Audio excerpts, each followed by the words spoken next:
It has become a floating symbol of the coronavirus outbreak that's rattled the world. More than 250 Canadians trapped on this cruise to nowhere. Now they're coming home.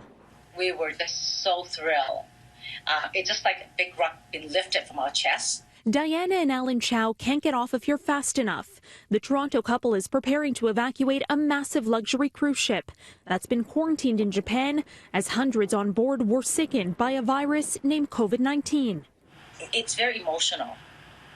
But the mini bubble that has been their life lately is about to be popped, with Canadian officials planning to send a chartered plane to evacuate citizens from the ship, the Diamond Princess. My mom, I think she posted on Facebook the other day that she kind of understands how the family dog feels like waiting for a walk every day, because that's kind of how they feel whenever they wait for their 1 hour of freedom on the deck.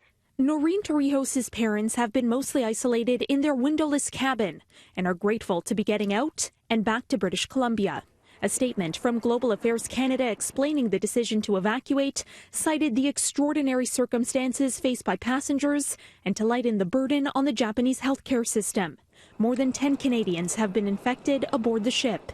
The Chows have urged Ottawa to step in since day one, even joining Twitter to call for help. They've been in touch with their local MP after trying to contact the embassy in Japan and the Canadian government, but getting nowhere. All they're telling us is we simplify your situation, but we have to follow the Japanese rule. There's nothing we can do. It's very frustrating. They should be helping us. Yeah, helping us is that I have to try to figure out who should I talk to. Even though they've already done nearly 2 weeks of quarantine on board the Diamond Princess, the second they touch down, it all restarts, with 14 more days of quarantine in Cornwall, Ontario. It's a little bit frustrating for us here at home. We thought that the quarantine was going to end on the 19th. Still, relief for those who would rather be placed in isolation at home. They're grateful that they're being flown back to Canada and that they'll be on Canadian soil and not stuck on a ship. Even after the disappointment, I still thank them for coming to help us. It gave us that hope that we were looking for. Before boarding the evacuation plane, the government says passengers will be screened for any symptoms, and those who are symptomatic of COVID-19 will not be permitted to board. Instead, they'll be taken to hospitals in Japan.